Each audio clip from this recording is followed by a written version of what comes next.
Hello and welcome back to another episode of A Method to the Madness, our Breaking Bad edition. This week we're covering Season 4, Episode 3, called Open House. This episode sees... I don't know, what does it see actually? It sees Marie's kleptomania setting in again. It's the Sopranos episode about the housewives. Yeah. Not that I've seen The Sopranos. Apparently it's pretty good. Yeah, apparently. Yeah. Anyway, can you get us started, Pat? Yeah, let's go. All right, so the episode begins as Walt furiously notices a motion-detecting surveillance camera that has been installed in the lab. Later that day, Skyler convinces Walt in a meeting with Saul to buy the car wash by mentioning how the owner insulted his manhood. She devises a plan to trick the owner into selling by having con artist Patrick Kuby pretend to be a water tester who is shutting down the business out of concerns over contaminants. The owner promptly sells to her, agreeing to an even lower price than her original offer. So, we talked about the coffee machine in last episode. What do you reckon Walt is thinking when he drinks that coffee?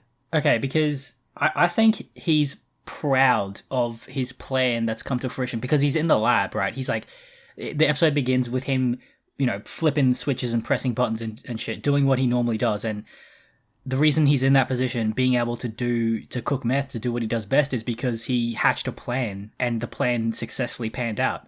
And so he's just sort of reveling in his success, pretty much. So he doesn't care at all about Gale dying. Yeah, no, and that's what I think is sort of morbid about, his change here. What we see in coming out of Walter is that he's more concerned about himself rather than, the moral consequences of his actions. Okay, I think you're right because Walt is like that.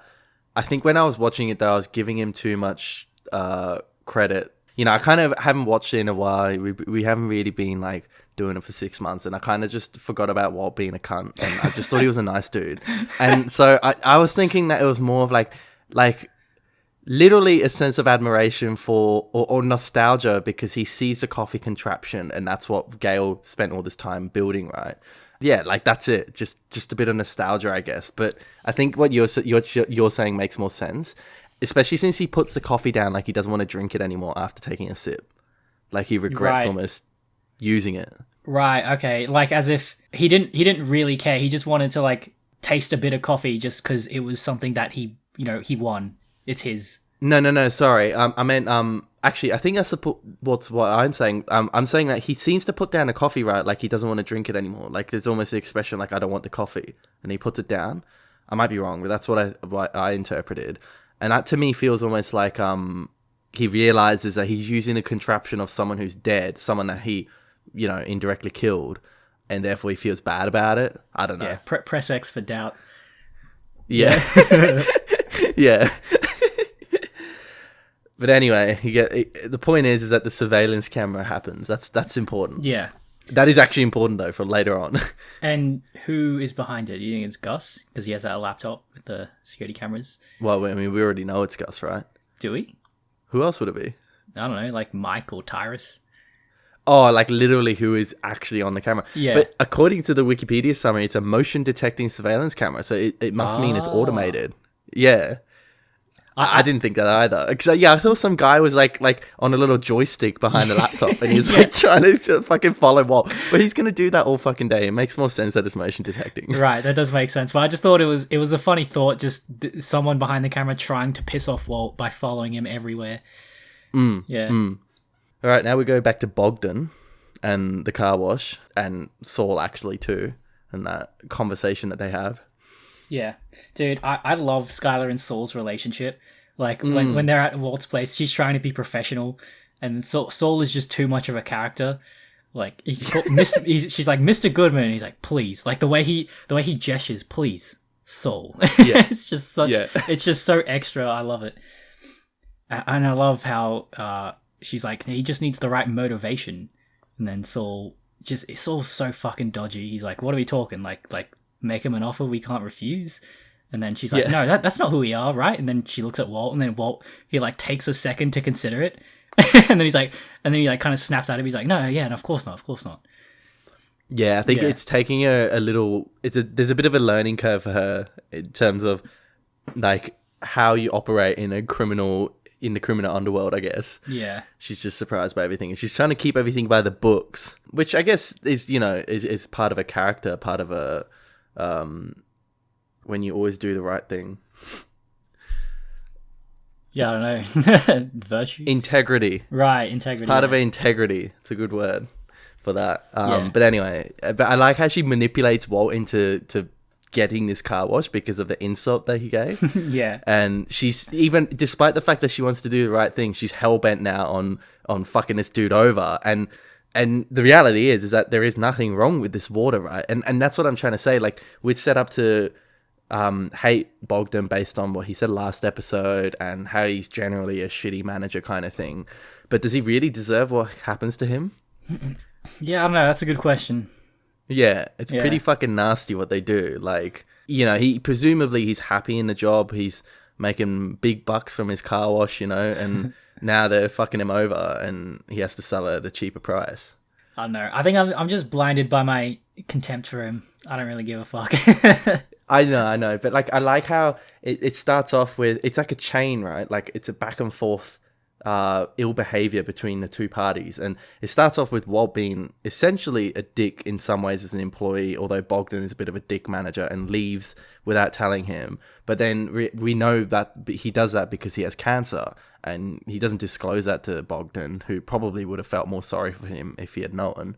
And then Bogdan, as a result, treats Skyler really, like, rudely in the last episode, and then it leads to this, you know. Now they're fucking Bogdan over, and I just like how it's the way that each party reacts every time is also is very human. It's kind of realistic what the people do, because people tend to be quite petty about shit. So yeah, that's a really good point. Yeah, I like that a lot. All right. Jesse is still feeling numb from recent events, attempting to clear his head with nostalgic go-kart trips. He continues to open his house up for all-night drug-fueled orgies, deliberately throwing piles of money in the midst of the chaos. Angry and frustrated by Hank's continuous cold shoulder, Marie resumes her kleptomania. She starts stealing objects from real estate open houses, where she also makes up elaborate stories about who she is, but is eventually caught by a real estate agent. A livid Hank pulls strings with the senior police officer to get her out of being charged. The same officer drops by the Schrader residence to seek Hank's help by giving him Gail's lab notes to look at. Hank initially shoves away the notebook, but begins to read it later that night. There's something really depressing about seeing a guy go-kart all by himself. Dude. Like, seriously. I think memes have ruined me, dude. When I was watching this scene, all I could think about is the edit of, like, someone adding in Mario Kart shit to this scene. Have you seen that? No. You know, it's one of those memes that are like, there's way too much effort put into it, and it's like the Mario Kart item boxes are there and Jesse drives through it, and then he gets the star power up, and that scene where he screams, he's like, the star music is playing, and he's flashing rainbow colors. It's so good. I think we're gonna put that link in the description of the video. Anyway, that's where my head was at during this really, what was supposed to be an emotionally heavy scene. Yeah. Okay, well, to me, I thought it was really fucking, I don't know. Like, just imagine going go-karting by yourself. You're the only guy on the track. I mean, I don't know. I guess it's actually probably not that bad. I mean, people go, like, racing and shit in their supercars by themselves, but I don't know, it's go-karting, you know, like, it's kind of strange. It's a strange sight to see. You're just used to seeing, like, a bunch of cars on the track and people having fun. Yeah, true. Also, it's like in the middle of the night, too. Kind of dodgy fucking go-kart business you're running. It's 24/7. If you got money, I guess you can do anything. Yeah, maybe. Probably True. paid him $1,000. But and also the orgies at his fucking house. It's seriously degrading to, like, just some really depraved shit. Yeah, dude. Like, you know, it's obviously meant to reflect what's going on inside Jesse, right? But yeah, so, some of the characters. That one dude who's, like, talking about getting smushed through a chain link fence. Yeah, what the fuck was that about? I was so confused. That was so funny. You catch him mid-conversation and he's just talking about going through, like, getting smushed through it, and you're like, how the fuck did this even start? Like, it's like, man, if there's enough people pushing you from the other side, you're going to go through that like Play-Doh or soft meat. And there's no one that can do anything about it. It's just, like, so matter-of-fact about it. And then there's, like, that dude on the ground that Jesse's trying to throw, like, Cheetos or some shit into his mouth, or rubbish, I don't know. He's trying to throw, he's throwing money. Oh, is it money? But that guy looks so normal. He looks like just like some computer nerd or something. He doesn't look like a drug addict at all. Well, mate, you know, that's the thing, isn't it? They never look like that until they do, until all their teeth fall out. Yeah, true. Oh yeah, when Hank's watching porn, when Marie gets back. Is that actually porn? I suppose it is, isn't it? Yeah, judging from the dialogue, yeah. And the music. And then, man, he's so fucking ungrateful. Marie, she gets all these things for him, and he's like, well, I asked for Cheetos, not fucking Fritos. What are Fritos? I assume they're like a knockoff Cheetos. He's such a dick about it too. But you can tell that Marie's kind of getting fed up with it. Like, when she leaves the fucking pudding there, that rice pudding, or whatever Americans eat, for God's sake. And then he's like, I don't want it. And then she's like, oh, well, just don't eat it then. And then he kind of looks at her like, oh my God, she's talking back. Oh, she's giving me a little sass. Yeah. And then I like the detail of how he starts eating it once that dude comes over and gives him the notebook, as if like, you know, the job is what invigorates him. That's actually a good point. Yeah, that's yeah.